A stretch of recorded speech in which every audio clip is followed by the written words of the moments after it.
सतगुरुदेव की जय। बंदी छोड़ कबीर परमेश्वर जी की जय। बंदी छोड़ गरीबदास जी महाराज जी की जय हो। स्वामी राम देवानंद जी गुरु महाराज जी की जय हो।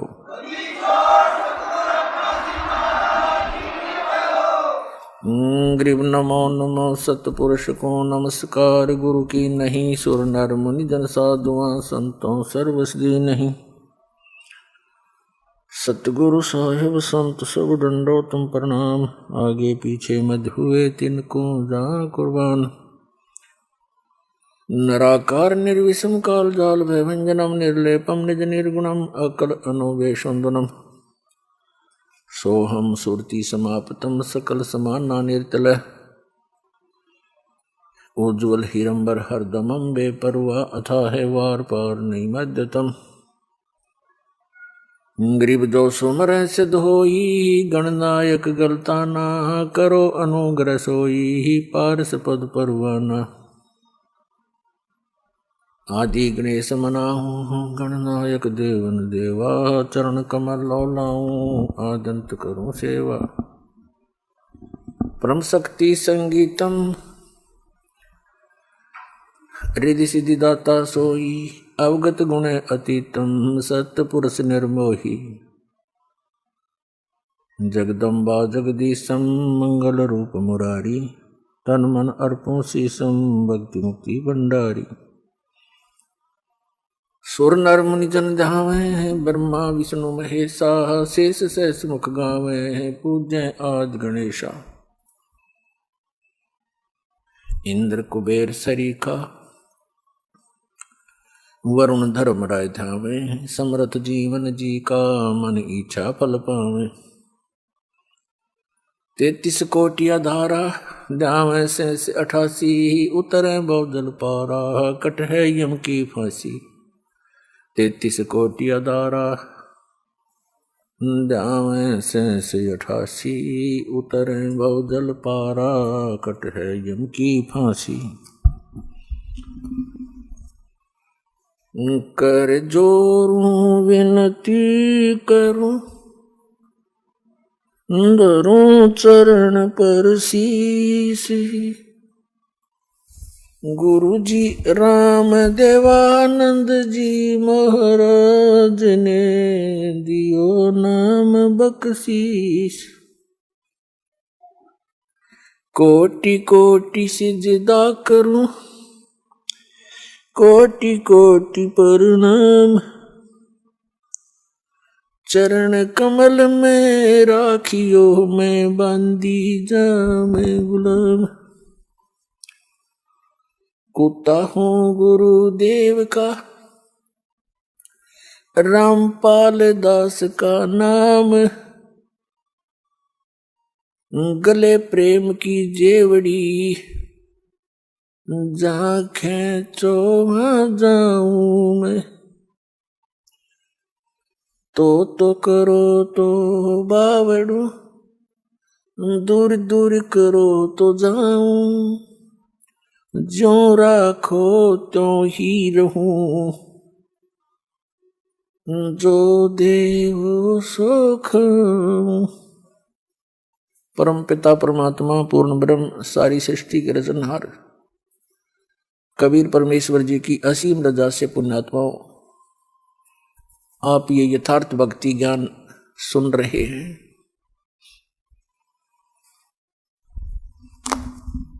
न जाने कौन से युगों युगों के आप जी के पुण्य संस्कार आपके साथ जुड़े हुए हैं, जिस कारण से आप जी को मानव शरीर उस समय में मिला हुआ है जो समय परमात्मा ने पहले निर्धारित किया हुआ था। कलयुग का ये 5500 वर्ष जब बीत जाएगा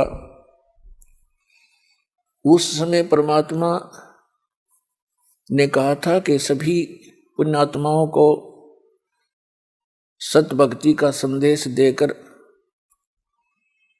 संपूर्ण अध्यात्म साधना का मार्ग बता करके पूर्ण मोक्ष प्राप्त कराएंगे। तो वो समय अब आ चुका है। कलयुग 5500 वर्ष बीत चुका है। परमात्मा का वो ठीक का समय, निर्धारित समय आ चुका है। तो आपकी बहुत ही प्रबल किस्मत है, बहुत पुण्यकर्मी प्राणी हो आप जी को अब मानव शरीर प्राप्त है, स्त्री या पुरुष का। पुण्यात्माओं, थोड़ी सी सतर्कता बरतना और जरा सा विवेक से काम लेना, अब के आपका युगों युगों का ये झंझट मिट जाएगा। असंख्य जन्मों का ये दीर्घ रोग लगा हुआ है अपने सभी को, जन्म और मृत्यु का। जब तक जन्म और मृत्यु है, सुख जीव को नहीं हो सकता। आप देखते हो, जिनके संतान नहीं है वो संतान की ही कामना करते रहते हैं, और जिनके संतान है वो अपने बच्चों में कितना प्यार से रह रहे हैं। तो छोटे छोटे बालक कितने अच्छे लगते हैं, छोटे छोटे बच्चों को माता पिता कितने प्रिय लगते हैं। और एक सेकंड में ना जाने क्या बिजली गिर जावे इस गंदे लोक में, बालक ही मर जावे। एक बहन बता रही थी, जब ज्ञान हुआ कहने लगी कि मेरी ननद आई हुई थी, उसका छोटा सा बालक था 1-1.5 वर्ष का। वो मेरी सास के साथ यानी अपनी माँ के साथ बातें कर रही थी, लड़का वहीं खेल रहा था फर्श पे, और वहां कोई पंखे का पंखा लगा रखा था। पंखे का एक तार निकल गया, वो स्विच में नहीं था, वैसे पलग में सीधा ला रखा था। एक बच्चे ने मुंह में दे लिया। 1 घंटे के बाद माँ बेटी बात करके देखा बच्चा कहाँ है, देखा तो वो खत्म होया पड़ा है, टक्कर मार मार कर रो रही है। 2 मिनट पहले पता नहीं के निंदा चुगलियां कर रही होंगी, पता नहीं क्या क्या आशाएं लगा रखी होंगी। पुण्यात्माओं, आप बालक हो बिल्कुल, चाहे यहाँ राष्ट्रपति बना हो कोई, चाहे प्रधानमंत्री हो सारी पृथ्वी का, जब तक इस ज्ञान को नहीं समझेगा वो इंसान वाला कर्म नहीं कर रहा और ना कर सकता। और इस ज्ञान को समझने के लिए थोड़ा सा धैर्य रखना पड़ेगा अपने। जो भी आज तक हमने ज्ञान सुना है वो कोरा अज्ञान है, दंत कथा सुन रखी है। और जब ये सत्य कथा आपके रूबरू होती है, समक्ष आती है, तो एकदम ये मन अड़ियल घोड़े की तरह चारों पैर गाड़ देता है, 100 ऑब्जेक्शन शंकाएं पैदा कर देता है। करने दो, सुनते रहो। इस सुनते रहने से ये ऑब्जेक्शन, ये सभी शंकाएं आपकी समाप्त हो जाएंगी। इसके लिए आप जी ने समय निकालना पड़ेगा। कहते जिन हर जैसा सुमरिया ताको तैसा लाभ, उस प्यास न भाग ही जब लग दसे न आब। जिन हर जैसा सुमरिया, जिन्होंने जैसा भगवान का सुमरण किया, जितना समय लगाया, ताको तैसा लाभ, उनको उतना ही उसका लाभ प्राप्त होगा।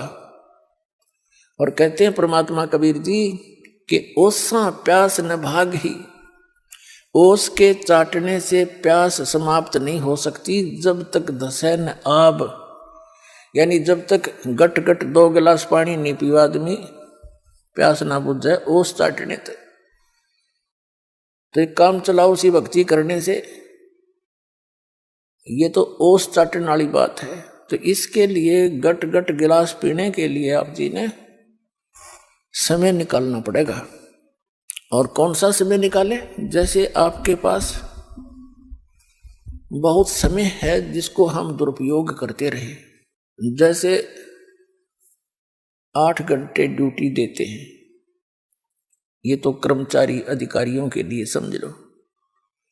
उसके बाद आपके पास 16 घंटे शेष हैं। 6 घंटे सोने के ला लो, फिर भी 10 बच गए, और 10 में नहाने धोने में ला लो, 2-3 घंटे खाने में लगा लो, फिर भी आपके पास 7-8 घंटे शेष बच जाते हैं। उनको उनमें से 1-2 घंटा भी आप भगवान के लिए दे दोगे इस दिनचर्या में, बेड़ा पार हो जाएगा, गणे की भी जरूरत ना है।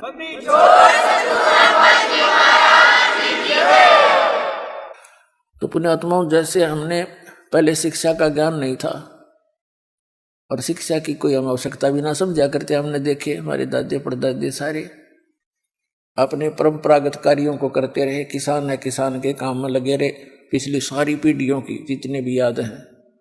मजदूर हैं, मजदूर वाली पीढ़ी अपने कर्म में लग गए। कुम्हार है, अपने बच्चों को वही ट्रेनिंग दे करके आगे काम लगा देता था, और वो अच्छा था, वो बहुत बेस्ट था, बेईमाना नहीं था। अपनी मेहनत मजदूरी से करके रोटी खाया करते थे, पाप के भागी कम बढ़िया करते। और अब हम माया पुजारी हो गए, 2 अक्षर सीख के अपलातून पाक गए। अहंकार का अंत नहीं, किसी अधिकारी ने देख ले, छोटे से छोटे कर्मचारी से बात कर ले, तो टाइम पर टूक मिल गया, 2 पैसे की नौकरी मिल गई, ना भगवान की जरूरत और ना कोई डर रहा किसी का। और फिर अगले जन्म में क्या बनेगा? कुत्ता बने, सिर में कीड़े पड़ेंगे, खाज लगेगी, गड़ी में बैठा टुकड़े की चिंता नहीं आ रही। तो ये दुख नहीं दिखता उस प्राणी को, उस दुख को दिखाने के लिए, याद दिलाने के लिए ये सत्संग किए जाते हैं। सत्संग वो होता है जिसमें केवल सत्य हो, असत्य का समावेश ना हो।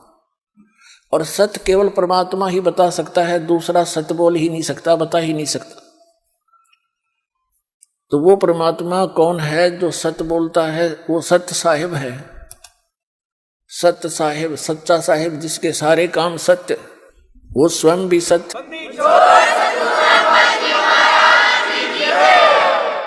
तो वो सत्य साहिब कौन है? वो कबीर साहिब है, जो काशी में इस कलयुग के अंदर, बनारस के अंदर, भारतवर्ष की पावन धरती पर 120 वर्ष रहे, एक जुलाहे का काम किया करते थे और अपनी मेहनत मजदूरी करके, अपना निर्वाह करके एक लीला किया करते थे कि बच्चों, यहाँ पर घनी शानो शौकत की आवश्यकता नहीं है, या घने धन के और कोठियां के चक्कर में पड़कर अपना जीवन नाश नहीं करना चाहिए। सब ब्रह्मांडों का दाता, सबका सृजनहार, सबका संचालक और समर्थ परमात्मा आकर के हमारे लिए एक झोंपड़ी में रहकर 120 वर्ष टाइम पास कर गया। वो ये बताना चाहते थे कि कोई न सोचे कि ऊंची जाति वाले भक्ति कराया करें, राजा के घर पैदा हो ये भगवान हो सकते, जैसे राम और कृष्ण। उन्होंने सारी फड़क काट रखी हमारी। वो केवल एक सबसे निर्धन व्यक्ति का रोल कराया करते भगवान। हमें परमात्मा पर दृढ़ करना चाहते थे, वो चाहते हैं, आज भी चाहते हैं। जब तक तुम अपने संसारिक लोगों पर आश्रय रखते हो, आश्रय रखते हो, उन पर आस रखते हो कोई अन्य वस्तु की प्राप्ति के लिए, तो वो तो जो मनुष्य है, मानव सतर का ही आपको लाभ दे सकता है। और परमात्मा सारे लाभ देता है। तो परमात्मा कबीर जी चाहते थे कि आप जी भगवान पर आश्रित हों, और ये संसारिक जो चोचले हैं इनसे कुछ उल्टे हटो। तो प्रसंग चल रहा था कि ये शिक्षा, अब शिक्षा प्राप्त करके हम बेईमान और हो गए, चतुरता आ गई हमारे अंदर, एक शिष्टाचार खत्म हो गया। तो कहने का भाव ये है कि जो हम इस क्रिया को करते आ रहे हैं, हम उसी को फाइनल मान लिया था, हमें कोई यादें नहीं आवती थी कि और भी काम है इस मनुष्य जीवन का। परमात्मा आए, कहते सतगुरु आए दया करी, ऐसे दीन दयाले, बंदी छोड़ वृद्धतास का जठरग्नि प्रतिपाले। कहते हैं सतगुरु आए, दया करी, ऐसे दीन दयाल। आत्मा को जब ये ज्ञान होता है ना फिर यह तड़प उठती है, अब बता कि क्या काम हम कर रहे थे, करना क्या चाहिए था हमने। उसके लिए परमात्मा ने से फिर कैसी पुकार करती है, सतगुरु ने आण जगाई ये सखी, बरम भूल में सोऊं थी, साहेब ने आण जगाई है सखी, बरम भूल में सोऊं थी। जब ये आत्मा जागती है फिर इसकी एकदम ये सतर्क होती है और विवेक करती है, क्या क्या काम कर रहे थे, क्या इतना ही काम था मनुष्य जीवन का। तो पुण्यात्माओं, इस गोल्डन चांस को अब चूक मत जाना। दास बार बार आपको सतर्क कर रहा है, ये दाव लगा आपका। कहते हैं आगे गए न बावड़े, रहते भी सब जा, और बिन साहिब की बंदगी कहीं ठोड़ ठिकाना ना। जैसे मोती ओस का ऐसी तेरी आव, और गरीबदास कहते हैं महाराज जी, गरीबदास कर बंदगी, भाई बोर नहीं ऐसा दाव। ये दाव है आपका, एक मौका लग गया है असंख्य जन्मों के उपरांत। और पुण्यात्मा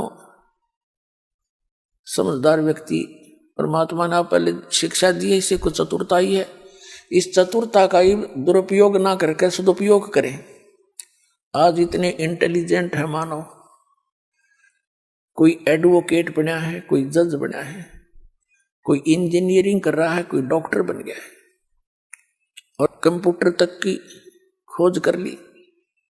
तो परमात्मा ने आपको यो माइंड दिया है, और हमारा उद्देश्य क्या है, इस पर भी थोड़ा सा ध्यान दो।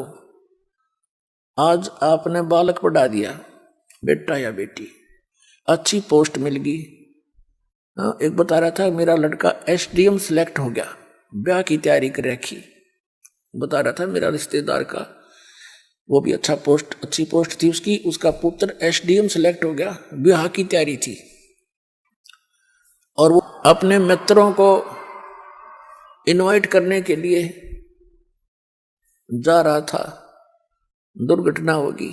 नई कार खरीद रखी थी, दुर्घटना में वह कार भी गई, इकलौता पुत्र भी गया।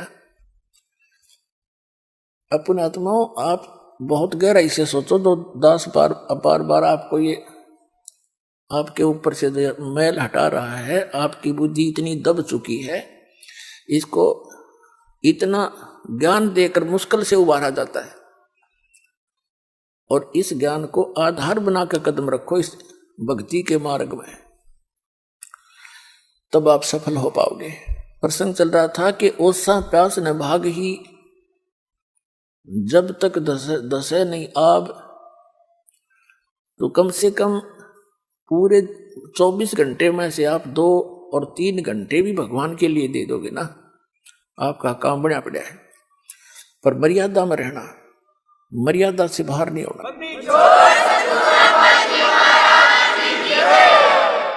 अब देखो पुण्यात्मा, ये दूसरे संत भी परमात्मा की वाणी को पढ़कर जैसा उनकी बुद्धि ने काम किया, कुछ थोड़े बहुत मिलते जुलते से ज्ञान को बताते रहे। वो भी कहते हैं 2.5 घंटे भक्ति करो, जैसे 24 घंटे हैं वर्ष एक दिन रात में, तो 10% समय भी मालिक में ला दें तो 2.5 घंटे बन गए, यानी 2 घंटे 40 मिनट ला लो। तो कहने का भाव ये है कि इतना समय आप इस सत्य भक्ति पर दोगे तो उसका फल मिलेगा, और इतना ही समय आप अन्य संतों के कहने से उनके द्वारा बताए गए मार्ग में लगाते तो वो व्यर्थ था, वो व्यर्थ था। तो अब समय भी आपका लगे और उसका सदुपयोग भी हो, सत्य भक्ति करेंगे तो इतने में आपका मोक्ष हो जाएगा। मर्यादा इसमें बहुत जरूरी बताई है। तो क्या बताते हैं परमात्मा, यहाँ प्रत्येक प्राणी को परमात्मा से डर कर रहना चाहिए। आज हम अज्ञानता के कारण ना जाने कितनी गलतियां कर बैठते हैं। और उन गलतियों के कारण फिर हम आगे चल के बहुत दुखी होते हैं। अब जैसे बच्चे छोटे होते हैं, नादान होते हैं, अनजान होते हैं, बिजली के तार ने को पकड़ के, जैसे भी उदाहरण दिया था, उसको पकड़ लेते हैं और मुख में दे लेते हैं, जीवन से हाथ धो बैठते हैं। और जब वो बच्चे बड़े हो जाते हैं, उनकी बुद्धि मैच्योर हो जाती है, बुद्धि का विकास हो जाता है, फिर वो उस बिजली के निकट नहीं जावें। कहीं तार नंगा पड़ा होगा तो भी औरों को भी सतर्क करेंगे, आप भी दूर से जाएंगे। तो पुण्यात्मा, आज वर्तमान में ये दास जब जेई की नौकरी लगा था हरियाणा सरकार में, इरिगेशन डिपार्टमेंट, सन 1977 में, उस समय पूरे विभाग में एक आधे अधिकारी के ऊपर उंगली टिका करती कि वो रिश्वत लेता है, और सब हॉनेस्ट होते थे। और जब दास ने सन 1995 में इस भक्ति मार्ग पर लगा, गुरुदेव के आदेश से नाम दीक्षा देने लगा, समय का अभाव हुआ। 1995 में 18 वर्ष सर्विस करके रिजाइन कर दिया, सर्विस छोड़ दी। तो उस समय 18 वर्ष के अंदर इतनी गिरावट आ गई थी कि एक आधे अफसर पर उंगली टिका करती कि वो रिश्वत नहीं लेता, बाकी सारे डूब लिए। तो कितनी स्पीड से गिरावट होगी हमारी। इस काल ने यूं नाश करना था, हमारे अंतःकरण में मलिनता भरनी थी, माया की दौड़, इसको विकास मानते हैं। क्या विकास मानते हैं कि पश्चिमी देशों ने, अमेरिका, इंग्लैंड, जर्मनी, जापान आदि ने बड़ा विकास कर लिया। क्या विकास कर लिया? परमाणु बम बना लिए, अपनी सात का विकास कर लिया, अपने नाश का विकास कर लिया। फिर कंप्यूटर बना लिए, मोबाइल बना दिए, बड़ी अच्छी बात है। अपनात्माओं, यदि भक्ति नहीं है, भगवान राज्य नहीं है, प्रसन्न नहीं है, और 2 वर्ष वर्षा ना करे परमात्मा, इनकी यह विज्ञान भी, इनका विकास भी धरा धराया रह जाएगा सारा। इनमें कोई बैठनी है ना पावे, टक्कर मार के मर जा जनता। इन आपदाओं से बचने के लिए, और यहां तो सुख हो ही नहीं सकता। एक तरफ से कोई विकास होगा, दूसरी तरफ से और दुख पैदा हो जाता है। अब दूसरी बात, जैसे भारतवर्ष के अंदर, जैसे पहले भारतवर्ष पराधीन होने के कारण विकास नहीं कर सका, लेकिन विकास नहीं हुआ तो आत्मा का नाश भी नहीं हुआ था इतना, जितना स्वतंत्र होने के बाद हो गया। पहले अपना नेक नीति से रहा करते थे, भगवान से डरते थे, अब बद फैल गए हमारे। तो कहने का भाव ये है कि अब भी भारतवर्ष के अंदर अभी इंसानियत भी जीवित है, बड़े छोटे की थोड़ी बहुत मर्यादा भी जीवित है, और निर्लज्जता भी बहुत कम है। उसकी कहीं कहीं आग लगी दिखाई देती है, जैसे गुड़गांव जैसे शहर में इसको विकास मानने लग गया आजकल। लड़कियां अर्धनग्न घूमती हैं, ये खाक विकास है? पता नहीं किसी किसी पजामी पहन के अंडे कार्टून बन के, तो ये विकास है? तो पुण्यात्मा, आत्मा के नाश को हमने विकास मान लिया। विकास अब शुरू होगा, हम परमात्मा की शरण में रहेंगे, भक्ति करेंगे, और परमात्मा हमारे को अनेक आपदाओं से बचाएगा। और जो आवश्यकता हमें होगी हमारे अनुकूल, उस आवश्यकता को भगवान पूरा करेगा। कितना है कोई अपने आप को विद्वान मान रहा हो और वैज्ञानिक मान रहा हो, और उसके सामने कोई आपत्ति आ जाती है तो कोई विकल्प नहीं उसके पास, और हम उस परमपिता की आड़ में चलेंगे, शरण में रहेंगे, तो हमारे ऊपर कोई ऐसी आपत्ति आओगी तो परमात्मा आपको नारा दिखाओगा कि भगवान ऐसे काम करता है। तो पुण्यात्माओं, हमने भगवान पर आश्रित होना है, ठीक है, परमात्मा की देन है, जैसे कंप्यूटर है, ये एक विशेष देन है भगवान कबीर साहब की। इसका अब सदुपयोग होना चाहिए, इसका सदुपयोग हो। सदुपयोग कैसे हो? वैसे तो होगा, ये तो परमात्मा ने दिया इसलिए ना। मैं मानव सत्र की सोच नहीं है, या कंप्यूटर और इंटरनेट यहाँ से बैठे पूरे विश्व में भेज देते हैं, कहीं टीवी ऑन करो और सुन लो, इंटरनेट देखो, खोल लो अपना, वहाँ से सब देख सकते हैं। तो अभी तक इस टीवी का में क्या दिखाया जाता है? राजनेताओं की चोरियां, उन्होंने ऐसा करा, उसने ऐसा किया, उन्होंने ऐसा किया, चलो ठीक है। फिर कोरी बकवाद फिल्म, बेहुदी फिल्में दिखाई जाती हैं। फिर ये मोबाइल बन गए, इन मोबाइलों के अंदर ऐसे कुछ भी गंद भर लो इनमें, लेकिन अब इनका हम सदुपयोग करेंगे। इन टीवी चैनलों के ऊपर भगवान की चर्चा चला करेगी और मोबाइलों के अंदर परमात्मा की वाणी होया करेंगी। ये बकवाद नहीं रहेंगी कुछ दिनों में, क्योंकि ये करके छक लिए।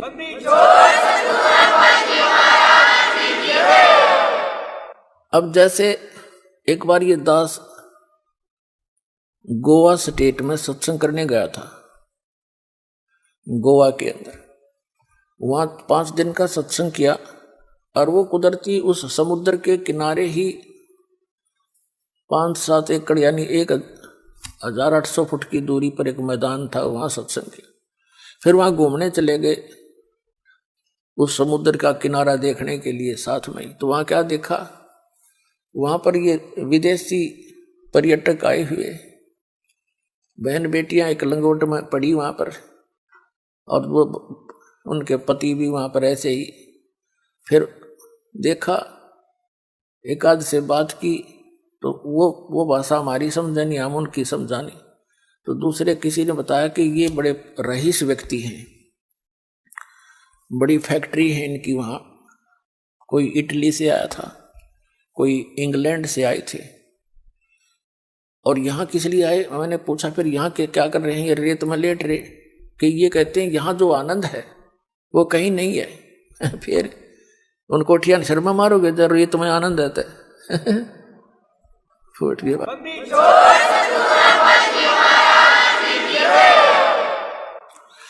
तो पुण्यात्माओं, हमारे परमात्मा ने जो हमें रहने की विधि बताई थी, एक अपनी लीला की थी, उस जैसा आनंद नहीं। उस आनंद को हम पुनः स्थापित करेंगे। अब यहाँ वैसे आनंद नहीं है, लेकिन हल्के दुख हल्का हो जा, थोड़ा सा कम हो जा, हम उसने आनंद मानते हैं। तो वो भी इस परमात्मा की रजा से आपको होगा।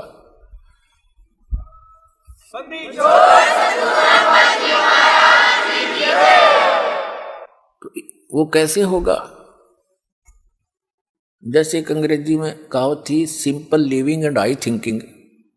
तो सिंपल लिविंग पाना पड़ेगा अपन, इन बकवादा में नहीं।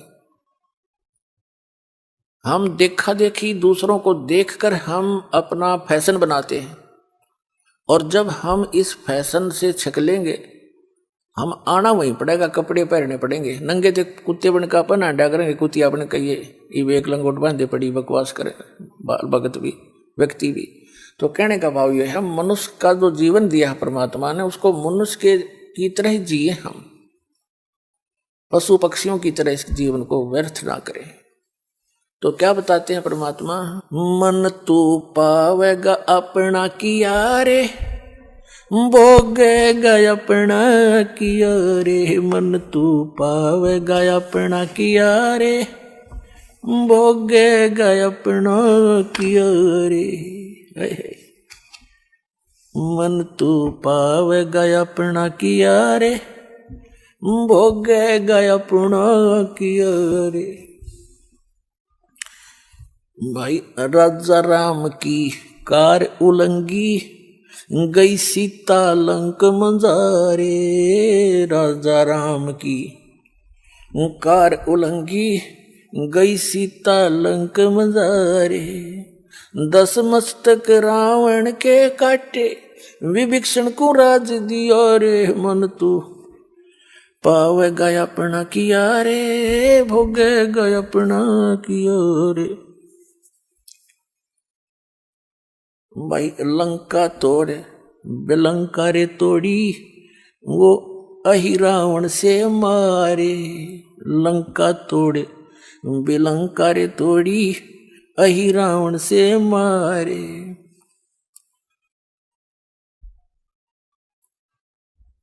10 मस्तक रावण के काटे, विभीषण को राज दियो रे। मन तू पावेगा अपना किया रे, भोगेगा अपना किया रे। भाई राजा राम की कार उड़ंगी, गई सीता लंक मजारे। सेतु बंधा जब सेना उतरी, वो चढ़ गए पद्म 18। मन तू पावेगा अपना किया रे, भोगेगा अपना किया रे। भाई लंका तोड़े बिलंका रे तोड़ी, अहि रावण से मारे।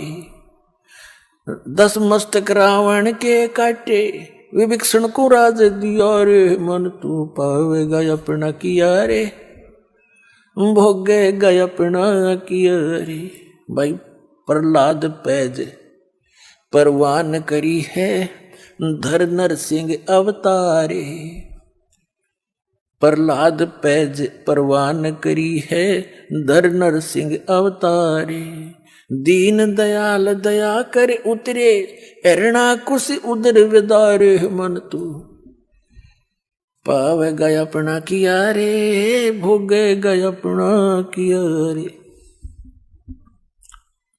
हा हा हु हा हा हु बंदे होते, वो तोलत हैं बलबारे। हा हा हु बंदे होते, तोलत हैं बलबारे। गज और गरा बने भवसागर, 10 सेंस अधिकारे। मन तू पावेगा अपना किया रे, भोगेगा अपना किया। भाई श्वास घटो बलहीन भयो, जद खेच लियो मजदारे। श्वास घटो बलहीन भयो, जब खेच लिया मजदारे।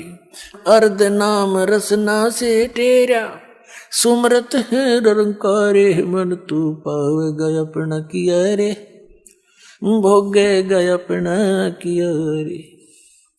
भाई नारद मुनि तरकाली रे योगी, जिन मन गर्भ किया रे। नारद मुनि तरकाली योगी, जिन मन गर्भ किया रे।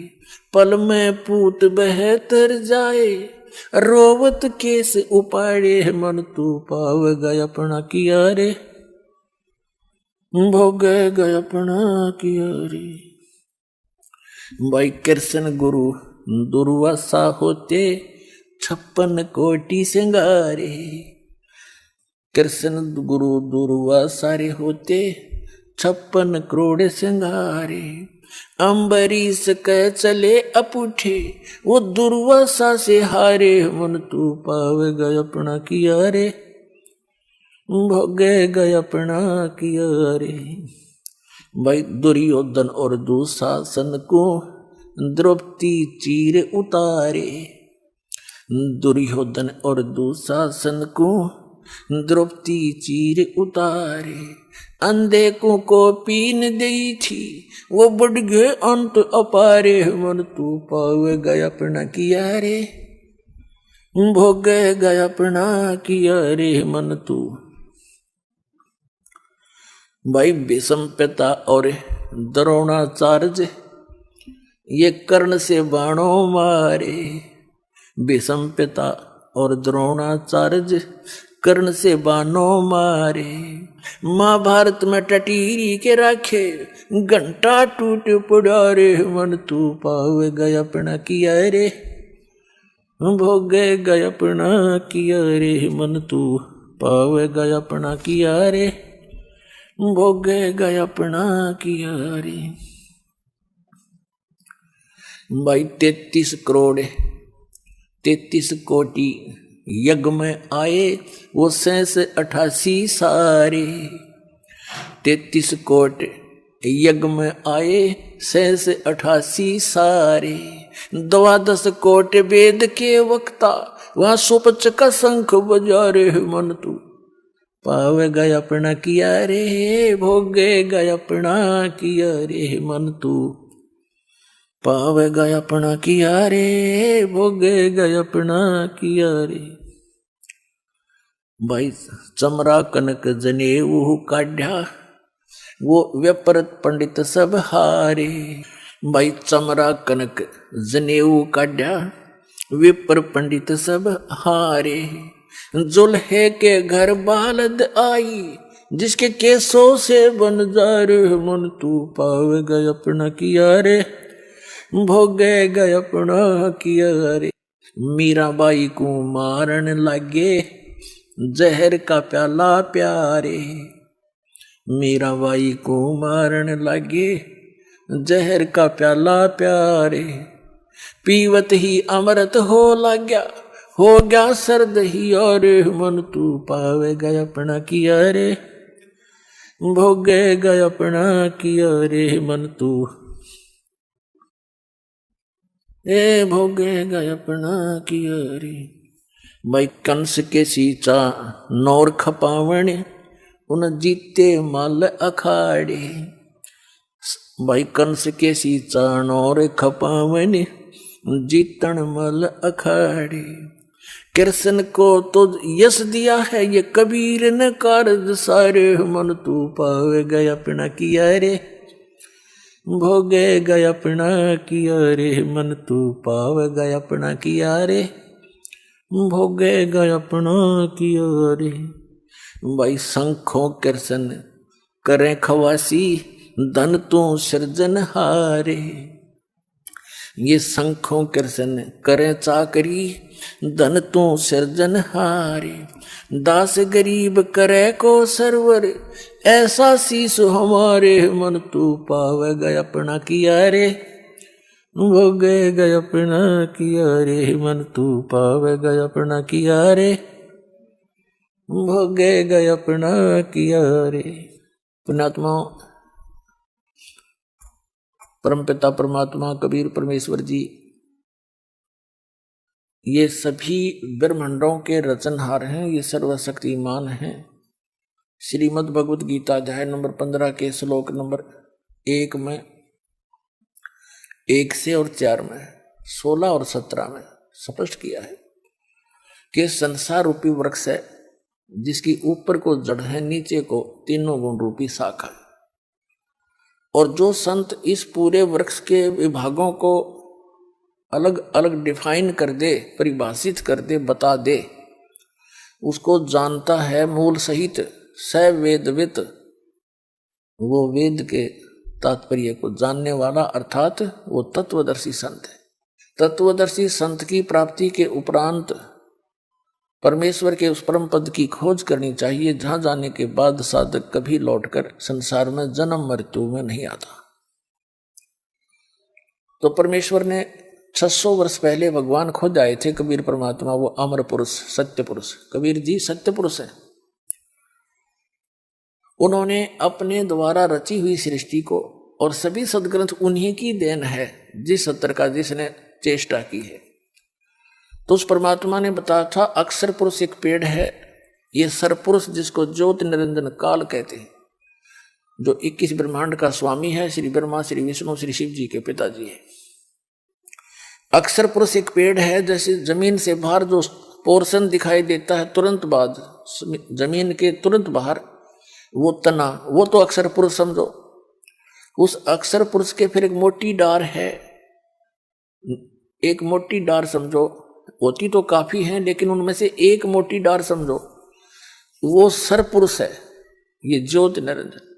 और उसके 3 शाखा हो, तो वो रजगुण ब्रह्मा, सतगुण विष्णु, तमगुण शिव जी रूपी शाखा। जैसे देखिएगा, ये देखिएगा, एक ये है संसार रूपी वृक्ष, ये समझिएगा उल्टा लटका हुआ संसार रूपी वृक्ष है। ये जो जमीन से बाहर दिखाई देता है, इसको पेड़ बोलते हैं, पेड़, वृक्ष। तो ये तना जो है, इस यहां से पेड़ माना जाता है, इसके ऊपर सारे, इस पेड़ पर ही सारी व्यवस्था होती है।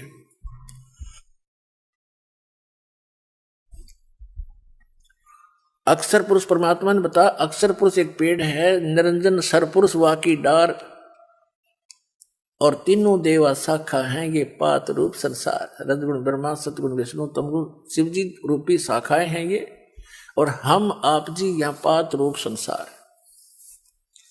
और ये जड़ कौन है? ये जड़ कौन है? ये हो परम अक्षर ब्रह्म, पूर्ण ब्रह्म।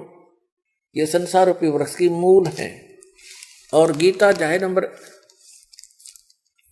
15 के श्लोक 1 से 4 में 16-17 में इसी के विषय में जानकारी दी गई है कि जो संत इसको जड़ से लेकर और सभी टहनी शाखाओं तक बता दे, मूल सहित जानता है, स वेदविद वो तत्वदर्शी संत है। तो परमात्मा स्वयं आते हैं उस ज्ञान का प्रचार करने के लिए, यथार्थ ज्ञान बताने के लिए। तो जब परमात्मा आए तो उन्होंने ये ज्ञान बताया। कबीर अक्षर पुरुष एक पेड़ है, निरंजन कहो, सरपुरुष कहो, वाकी डार, और तीनों देवा शाखा हैं ये पात रूप संसार। और जड़ वो प्रोक्ष हैं, वो गुप्त हैं। उस जड़ की जानकारी देने के लिए दास भेज रखे कि जड़ कौन है, मूल कौन है संसार का।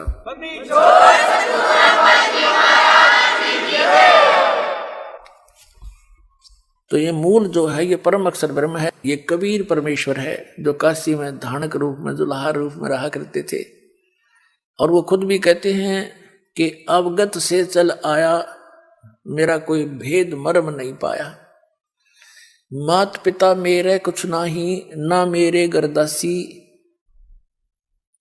और जुल्हे का सुत आन कहाया, जगत करे मेरी आसी। परमात्मा कहते हैं ना मेरे कोई माता पिता है, मेरा जन्म नहीं हुआ, ना मेरे कोई स्त्री, और जुल्हे का सुत आन कहाया। जनता मेरी हंसी करे, दानक है, जुलाया है, पर समय आने पर पता चलेगा मैं कौन हूं। तो आज उस परमात्मा का पता चल गया वो कौन है। वो हमारे पिता हैं।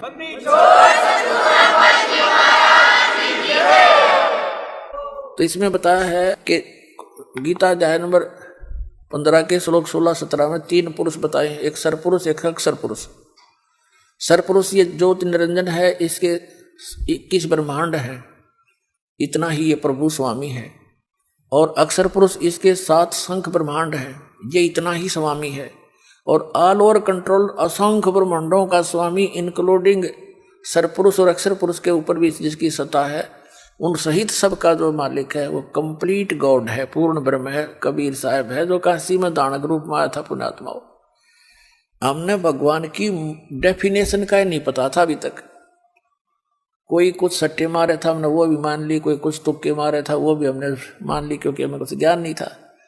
तो परमात्मा ने आपको शिक्षित इसलिए किया है कि आप भगवान पहचान लो। और 2 रोटी का रोड़ा है इस सारे जीवन में, 2 रोटी, 2 समय के टूक, और तो बढ़िया देगा आपको, 10 पे लिखवा लो चाहे, इस पर ध्यान ज्यादा।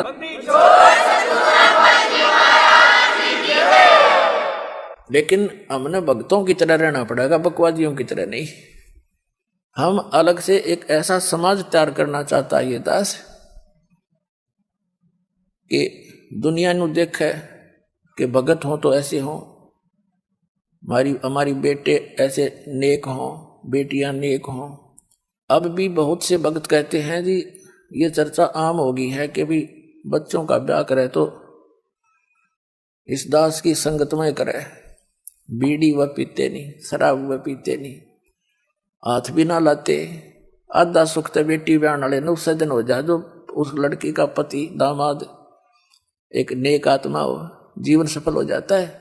पहले तो बेटी ब्याह की चिंता, ब्याहने के लिए फिर पता नहीं के कोविड करनी पड़ कराते हैं लोग, दहेज मांगते हैं। तो यहाँ तो कति कलीन चिट कर रखी है दास ने, जो रिश्वत लेगा, जो दहेज लेगा, बीड़ी शराब मांस तम्बाकू पीवेगा, वो भक्ति के आसपास नहीं रहेगा। भगवान साथ दे नहीं, और भगवान साथ नहीं देगा तो फिर भगत की सा, और भगता के तो भगवान साथ दिया करे, हाथा पर रखेगा अपना परमात्मा। सबको याद रखना।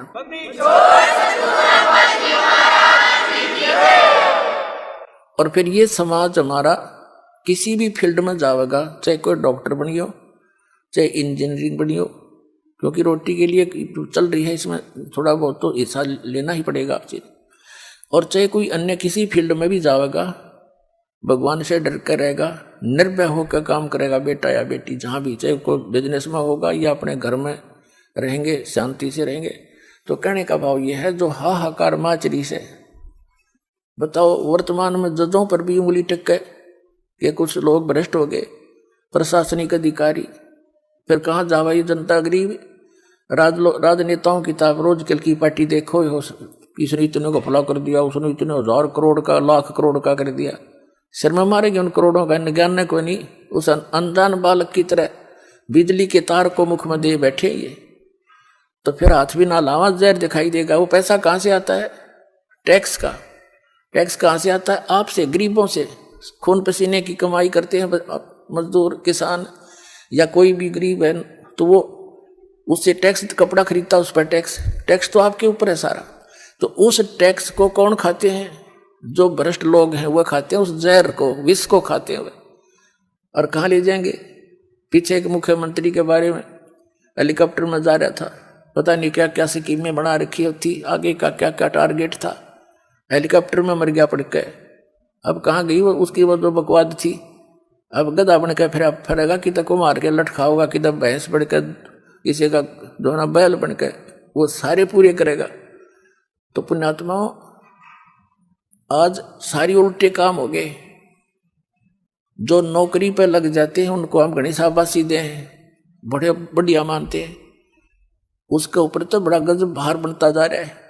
बात ये नहीं है कि नौकरी ना करे, लेकिन अब इस भक्ति के मार्ग पर लगने के बाद अपनी निर्धारित पेपर निर्वाह करे और उसके अतिरिक्त वे समान समझ ले, तो कोई पाप नहीं रहेगा, भगवान साथ रहेगा। एक प्रशासनिक एक अधिकारी था, जब दास ने नाम लिया था, आंख थोड़ी थोड़ी खुल गई थी हमारी भी, ये बुरे काम का बुरा नतीजा।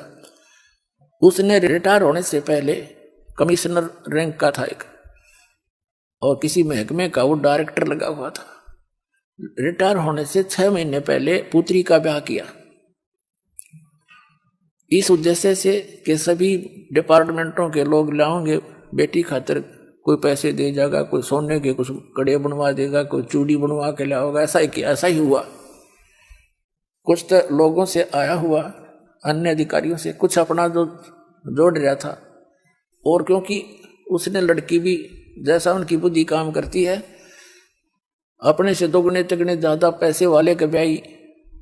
उस समय सन 1989 की बात, 3.5 लाख रुपए उसने, 3.5 लाख से भी ज्यादा पैसा उस बच्चे के विवाह पर लगा, लड़की के। और वो रिटायर हो गया। उसके रिटायर होने के 2 महीने के बाद उस लड़की को तलाक दे दिया, हो गया खंड बंडे। अब उसके हार्ट अटैक हो गया कि ई ब्याह होगा तो 7 लाख में ब्याह ही जाएगी, छोटी हुई लड़की तक। अब चाट ले उसे बकवादों ने, आपकी तो गधा बना खड़ा है और बन रहा था कमिश्नर। तो जो काम करने का उसने भूल गया, अब ये फोकट में ही माँ के भूखे हो गए। तो इसके लिए भगवान एक गाइडलाइन दे रहे हमारे को, मन तू सुख के सागर बस रे भाई, और न ऐसा यस रे। कहते हैं भाई, इंद्री कर्म न लगे लगारम, जो भजन करे निर्दुंद रे।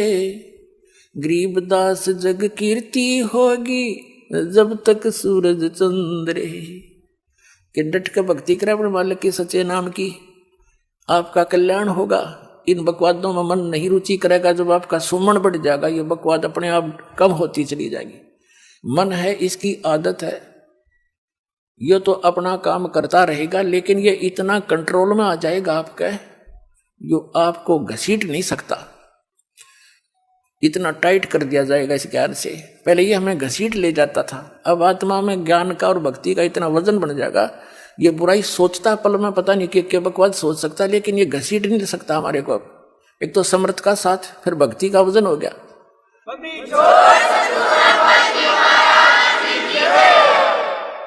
तो कहते हैं, इंद्री कर्म ना लगे लगारम, जब भजन करे निर्द्वंद रे, कंटिन्यू भजन करे, मालिक की आस्था बनाए रहे, कभी ज्ञान पढ़ ले, कभी सुमन लग कर ले, कभी सुबह की आरती, कभी दोपहर की, कभी शाम की, इस मन ने, इसमें आत्मा ने इसमें रंगे रखे। यो मन तो भूत है, भूत जंद है यो, इसने कामलाएं रखे। एक महात्मा ने अपने चेले से कहा कि बेटा तू एक सिद्धि सीख ले। अब जी बताओ, उसने कुछ जंतर मंत्र करे, बताए, उस लड़के ने वो अपना अनुष्ठान पूरा कर लिया। फिर उस महात्मा ने कहा कि मेरी अब्सेंस में इस मंत्र को तू प्रयोग मत करना जो मैंने तेरे को दिया, तेरा सिद्ध कराया है।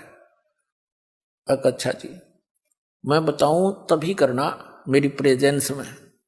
अब उसने सोचा, महाराज जी चले गए कि तो बाहर एक दो या घूमन फिरन की तरह, एक दो दिन के लिए टूर पर चले गए दूसरे क्षेत्र में। तो चेले ने सोचा तू एक बार देख लेना के कुछ कमाई करी है तो ना। तो उसने वो मंत्र जैसा बता रखा था ऐसे बुदबुदा दिया, बोल दिया। तो सामने एक बैंकर सा व्यक्ति खड़ा हो गया आके और कहने लगा, भाई बात सुन ले बाबा जी, मैं हूं जंद और देख मुझे एक काम बताता रहना, और तेने जो काम नहीं बताते तेरी गर्दन दाबूंगा मैं। उसने सोचा भाई बात बिगड़ गया, तो गुरुजी है नहीं। तो उसने कहा कि चल ऐसे कर, तू आटा मांग के ला। उन्हें ठाई जोड़ी और मांग का आटा ला तेरा, और बता कि लकड़ी तोड़ लिया, और लकड़ी तोड़ लिया। उसने सोचा भाई क्या बताऊं, पानी भर लिया, पानी भर लिया। उसने मुश्किल माच की कि भाई ई भी हो, सारा काम करा लिया, भाई झाड़ू दे दिया, झाड़ू दे दिया, चारपाई बिछा दिया, चारपाई बिछा दी। अब उसका पसीने छूट रहे, इतने में वो गुरुजी आ गए और भाज के उनके चरणों में पड़ गया, गुरुजी मुझे बचाओ इससे, बचाओ इससे। अरे क्या हो गया? गुरुजी ने कहा तेने वो काम कर दिया जो मना कराया था। अगली मन ने सोची देखते दो क्या क्या कुछ उपलब्धि हुई है, और मुझे बचाओ ये नो है, या तो काम बताना तेरी गर्दन दाबूंगा। तो गुरुजी बोले भाई नो कह दे इसने, एक बांस ले आवा लंबा। अच्छा जा भाई बांस लिया लंबा। वो बांस ले आया, अक्सर ने गाड़ दिया जमीन में, उन्हें गाड़ दिया कि इस पर चढ़े जा उतरे जा, और मैंने जरूरत होगी जब तेने काम ला लूंगा। तो पुण्यात्मा यो मन है जंद भूत, इस राम नाम का बांस गाड़ दिया परमात्मा ने भी, इस पर चढ़ाए जाओ उतराए जाओ, बाकी काम हो जाए उसमें ला लो।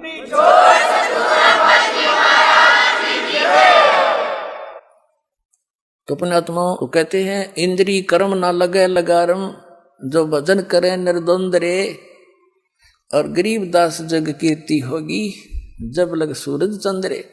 आपकी यहाँ भी महिमा होगी जैसे ध्रुव प्रहलाद जैसे महापुरुषों की, और गरीबदास जी, नानक जी, रविदास जी, और घीसादास जी, मुल्कदास जी, दादू साहिब जी, और धर्मदास जी साहिब जी जैसे महापुरुषों की आज तक गुण गाए जाते हैं। अपना कर्म बनाएंगे, हमारे लिए उदाहरण बनेंगे, अपनी किस्मत अपना मोक्ष प्राप्ति करेंगे।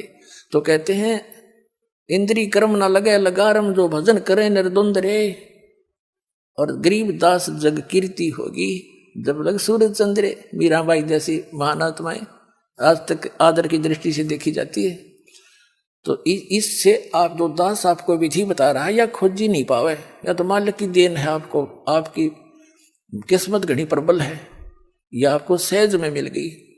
क्योंकि एक और रोग है हमारा, जो वस्तु बगैर प्रयत्न के मिला उसका कदर कम करते हैं। लेकिन अब सियाने बनो, इस ज्ञान को आधार बनाओ, इसकी घनी कदर करियो, ये आम चीज नहीं है।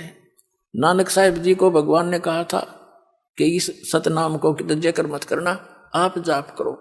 धर्मदास जी से कहा था, धर्मदास मेरी लाख दुआई, ये मूल ज्ञान और ये सार शब्द की तो बाहर ना जाए। ये मूल ज्ञान और सार शब्द बाहर जो पढ़ी, बिजली पीढ़ी हंस नहीं तेरी, आपके लिए खाड़ा था ये सारा। अब आप बिजली पीढ़ी की प्यारी आत्मा उस परमात्मा की, जिनको सहज में मिल गया यो, और धक्के तो देने लग रहे बुला बुला के। कोई भाई जाता है, कोई बहन किसी को बताती है, कोई टीवी के माध्यम से, कोई पुस्तकों के माध्यम से। तो इसका अब कदर करना इसका, और इसका लाभ उठाना। अब जो प्रसंग चल रहा है वहां वो बातें हैं,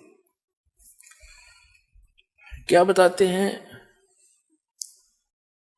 कि राजा राम की कार उलंघी, गई सीता लंक मझारे, और सेतु बंधा, सेना जब उतरी वो चढ़ गए पद्म 18। कहने का भाव ये है कि जैसे रावण ने भक्ति करी भगवान शिव की और कोबद साथ करया करता, शराब वो पीवे ब्राह्मणों के पंडितों के, मांस वो खावे, पर नारी को उठा के वो ले आया और बकवाद नेरी करे, भक्ता की ये काम होया कर, उसका तो नाश होया कर, आखिर में वैसे भक्ति करे, भक्ति वाला फल अलग है वो भी साथ में लगा फिर। लेकिन परमात्मा की शरण में, कबीर परमेश्वर की शरण में आने के बाद, इस ज्ञान के समाने के बाद आप बकवास चाह कभी नहीं कर पाओगे। देख लेना, आपको इतनी हेट बनने लग जाएगी अंदर में, और तभी हम सफल होंगे। तो वो भक्ति करा करते किसकी? काल की। और काल के तो ये वो है, पहले तो उसकी वाह वाह करवा दी, सोने की लंका भी दे दी, सारा ठाठ दे दिया, फिर बकल तरवा दिया। लेकिन कबीर साहब आपको सीम ऐसा रखेगा ना मर्यादा में, बिल्कुल पटरी से गाड़ी नीचे उतरी गद मद, फिर क्या रह गया? कहते हैं राजा राम की कार उलंगी। अब ये जो मर्यादा है आपको बताई जाती हैं, इनको ऐसे समझ लेना जैसे लक्ष्मण रेखा थी। राजा राम यानी वो दोनों भाई श्री रामचंद्र जी और लक्ष्मण जी वनवास में, साथ में सीता थी, और वहां एक उन्होंने बगीची बना रखी थी सीता ने। एक मर्ग आ गया माया का, सोने का मर्ग बनकर, स्वर्ण का, और उस बाड़ी को तोड़ने लग गया, उसकी फुलवाड़ी को। जब सीता ने कहा कि ये मर्ग बहुत अच्छा है, मुझे बहुत प्यारा लगता है, और इसको पकड़ के लाओ, जिंदा या मुर्दा। अब वो श्री राम जी चले, रामचंद्र जी ने कहा लक्ष्मण से कि मैं जाता हूं, तू यहीं रहते, और यहां ध्यान रखना कि वहां राक्षस लोग रहते हैं जंगल में, कुछ सीता को हानि ना कर दें, और यदि तू आइए ना मेरे पीछे, तो दूर भी जाना पड़ जाए तो भाग लिया। इसने कह दिया लाओ, नातान नहीं खाऊं मैं। तो इस तरह की जो हमने पीछे गलती कर ली, अब नहीं करनी चाहिए, उनको दोहराना नहीं चाहिए। इन से ये शिक्षा मिले। सीता ने कहा इस मर्ग को लाओ, अन्यथा मैं अन्न पानी ग्रहण नहीं करूंगी। अब हम इतनी तक रखे है जो थोड़ी बहुत पिछले पुनकर्मी प्राणी होते हैं।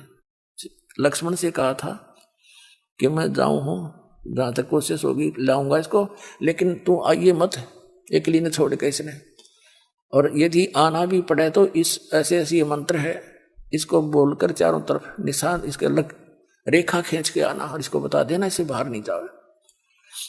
अब कहते हैं ना, आत्मा को कुछ आभास हो भी जाता अपनी थोड़ी बहुत आने वाली आपदाओं का, या कोई अच्छे सुगन बन जाते हैं, अब सुगन भी बन जाते। रामचंद्र जी चले गए, काफी दूर तक वो तो नकली था, माया का था, छुप गया।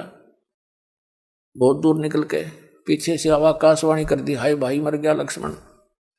सीता ने कहा कि तेरा भाई पर आपत्ति आ गई, आप जाओ। लक्ष्मण ने कहा मैं नहीं जाऊंगा, मेरे भाई पर कोई आपत्ति नहीं, के युद्ध हो रहा है। तो उसने बहुत अपशब्द कह दिए सीता ने अपने देवर को कि तू ये चाहता तेरा भाई मर जाए, तो तेरी नीत में दोष लगा है। विवश हो गया वो महापुरुष। उसने कहा ठीक है माता, इस चारों तरफ मैंने एक लाइन लगा दी है, इससे बाहर मत जाना, इतनी दया कर दी हमारे पे। लक्ष्मण के जाने के बाद तुरंत रावण आ गया सीता उठाने के लिए। उन्हीं का षड्यंत्र था, उसका मामा मारीच, उसका मामा का नाम मारीच था, वो मारीच सिद्धि युक्त था, और वो मृग बन के ऐसे धोखा देकर उनको दोनों को कुटिया से दूर ले गया था। रावण आया एक साथ दो रूप बनाकर आटा मांगन खाते रहे भोजन लेने के लिए। तो सीता ने कहा कि महाराज जी आ जाओ, यहां के ले जाओ कुटिया के पास से। रावण निकट आया तो उसमें से लपट निकली रेखा से, सिद्धि युक्त थी वो। रावण 10 कदम पीछे गया, अन्यथा जल जाता सारा। उसने कहा माई भिक्षा देनी है तो यहां कर दे, साधु संतों के साथ मजाक नहीं किया करते। सीता को भी नहीं पता था यह सचमुच इतनी प्रबल रेखा है। अब सीता ने अपनी सोच से जो सोचा वहां जीव मार खाता है। सीता ने सोचा कि फर्क पड़ा है, महात्मा जी हैं, अभी आटा देकर अभी आ जाती हूं। लेकर आटा यानी जो भी कुटिया में उपलब्ध था भिक्षा अन्न, और रेखा से बाहर जाकर कहा, ले महाराज जी। महाराज जी ने तो यहां से पकड़ ली हाथ और गेर ली कंधे पे। लंका में जा पटकी 9 लखा बाग में मारक जा चलाती। तो पुण्यात्मा वो को बड़ी बूझ थे, मूर्ख थे, यूं कह गए थे इस तो बाहर मत जाइए। तो हम अपनी जीव सोच से जब मर्यादा भंग करते हैं तब आपत्ति मोल ले लेते हैं। कितना जुल्म हुआ, करोड़ों आदमी मर गए वहां पर, करोड़ों जीव मर गए आपस में लड़ बढ़ के। जब वह सीता वापस आई तो ये जो मर्यादा दास आपको बताता है, इस काल ने समझ लो आपके पाप कर्म समझो, काल समझो, यो तो है रावण, आत्मा सीता, और मर्यादा जो आपके हैं ये लक्ष्मण रेखा समझ लिया ना। इससे बाहर जाते काल कभी भी आपका पहुंचा पकड़ देगा और जा पटकेगा नरक के अंदर। तो कहते हैं जब तक हंसा हमारी आना और काल लगे नहीं तेरा बहना। परमात्मा ने कहा है कि हे काल, जब तक ये जीव मेरी मर्यादा में रहेगा तो इसके निकट नहीं आ सकता। तो काल ने कहा था कि सबसे पहले मैं इसकी मर्यादा ही खंड करवाऊंगा। उसने ये विचार कर रखा है कि पहले इसका नाम तोड़वाऊं और फिर इसको सजा दे सकता हूं, वैसे तो नहीं दे सकता।